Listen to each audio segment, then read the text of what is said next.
ఇక phone tapping case విచారణలో తవ్వే కొద్దీ కీలక వ్యక్తి ప్రభాకర్ రావు చుట్టూ ఉచ్చు మరింత బిగుస్తున్నట్లు తెలుస్తుంది. దీనికి సంబంధించి పూర్తి సమాచారం అందించడానికి అసోసియేట్ ఇన్పుట్ ఎడిటర్ నగేష్ అలాగే మా ప్రతినిధులు రానా సుజాత లైవ్ లో సిద్ధంగా ఉన్నారు. చెప్పండి నగేష్, ఫోన్ ట్యాపింగ్ కేసుకు సంబంధించి ప్రభాకర్ రావు ఇవాళ విచారణకు హాజరు కావడానికి హైదరాబాద్ వస్తున్నట్లు తెలుస్తుంది. తాను అప్రూవర్ గా మారే అవకాశాలు ఉన్నట్టు సన్నిహితులతో కూడా షేర్ చేశారు. అప్రూవర్ గా మారితే పరిణామాలు ఎలా ఉండబోతున్నాయి? ఎస్ఐబి ఓఎస్డిగా చాలా కీలక రోల్ పోషించారు. ఎందుకంటే ఫోన్ ట్యాపింగ్ మొత్తం నడిపింది ప్రభాకర్ రావు అనేది ప్రస్తుతం పోలీసులు విచారణలో తెలిచారు. అంటే ప్రణీత్ రావు మొదట పట్టుబడ్డ తర్వాత ప్రభాకర్ రావుని కీలకంగా చూపించాడు. ప్రభాకర్ రావు చెప్తేనే మొత్తం వ్యవహారం అంతా నడిపాం, ప్రతి నేత కదలికను ప్రతి వ్యక్తి కదలికను తాము ట్యాప్ చేశామని చెప్పి ప్రణీత్ రావు పోలీసుల విచారణలో వెల్లడించారు. కస్టడీ తీసుకున్న తర్వాత ప్రణీత్ రావు అంటే భుజంగరావు కానీ రాధాకిషన్ రావు కానీ మిగతా వ్యక్తుల పేర్లు చెప్పినా కూడా, తిరుపతి అన్న పేరు, వీళ్ళందరి పేర్లు చెప్పినా కూడా ప్రభాకర్ రావే ఇందులో కింగ్ పిన్. ఎందుకంటే ప్రభాకర్ రావు ఎస్ఐబి ఓఎస్డిగా తను చెప్పిందే అక్కడ ఎవరైతే అధికారులు ఉన్నారో వాళ్ళు అదే చేయాలి. ఎక్కడ ఎవరిని ట్యాప్ చేయాలి, ఆ వ్యక్తులకు డివైస్ పెట్టాలా లేదంటే వాళ్ళ ఇళ్ళ దగ్గర సమీపంగా ఉన్న వాహనాలను అమర్చారా, కానీ ప్రతి విషయం మాత్రం ఖచ్చితంగా మీరు ట్యాప్ చేయాలి, ఆ ట్యాప్ చేసిన సమాచారం నాకు అందించాలి అనేది ప్రభాకర్ రావు ఈ ట్యాపింగ్ వ్యవహారంలో నడిపిన వ్యవహారం. ప్రభాకర్ రావు ప్రస్తుతం అమెరికాలో ఉన్నాడు. గత 3 రోజుల క్రితం ప్రభాకర్ రావుని ఒక అధికారి సంప్రదించాడు. ప్రభాకర్ రావు తను క్యాన్సర్తో బాధపడుతున్నాను, ప్రస్తుతం అయితే హైదరాబాద్కు రాలేను, మీరు పోలీసులే మేము పోలీసులమే, మన మధ్య ఎందుకు వైరం, ప్రభుత్వాలు వస్తూ ఉంటాయి పోతూ ఉంటాయి, పోలీసుల మధ్య వైరం ఉండకూడదు, గత ప్రభుత్వం చెప్తే మేము చేశాము, ఇప్పుడు ప్రభుత్వం చెప్తే మీరు చేస్తున్నారు, ఇక ముందు కూడా ఇదే జరుగుతుందని చెప్పారు.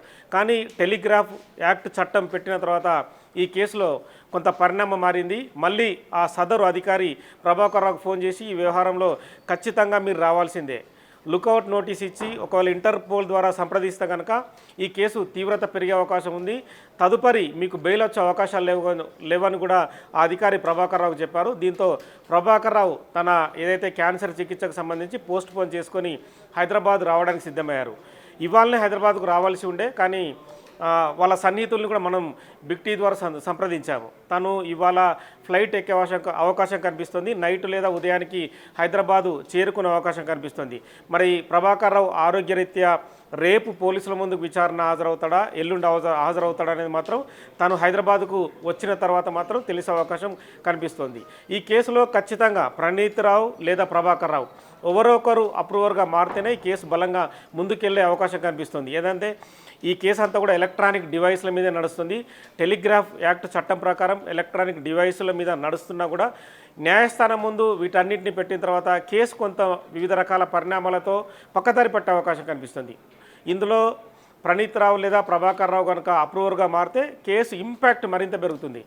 ఒకవేళ ప్రభాకర్ రావు వ్యవహారాన్ని అంతా ప్రణీత్ రావు ఏదైతే చెప్పాడో ఆ వ్యవహారాన్ని ప్రభాకర్ రావు ముందుంచితే కనుక ఖచ్చితంగా ఈ కేసులో ప్రభాకర్ రావు అప్రూవర్గా మారే అవకాశం కనిపిస్తుంది.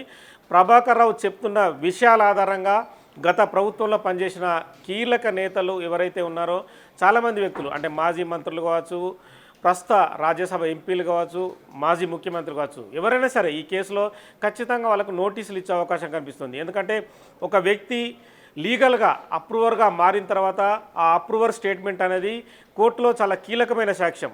ఆ సాక్ష్యాన్ని బట్టే కోర్టు ద్వారానే పోలీసులు ఆ నేతలందరికీ నోటీసులు ఇచ్చి 41A సిఆర్పిసి కింద నోటీసులు ఇచ్చి వాళ్ళందరినీ విచారించి, అంటే వాళ్ళు చెప్తున్న విషయాలు సరిపోల్చుకుంటారు. అంటే ప్రభాకర్ రావుకి ఎటువంటి ఆదేశాలు ఆ మంత్రి కానీ ఆ రాజ్యసభ ఎంపీ కానీ సదరు ఇంకెవరైనా సరే వాళ్ళందరినీ ఎటువంటి ఆదేశాలు ఇచ్చి ఈ ఫోన్ ట్యాపింగ్ వ్యవహారాన్ని నడిపారు అవన్నీ కూడా పోల్చి చూసుకునే అవకాశం కనిపిస్తుంది.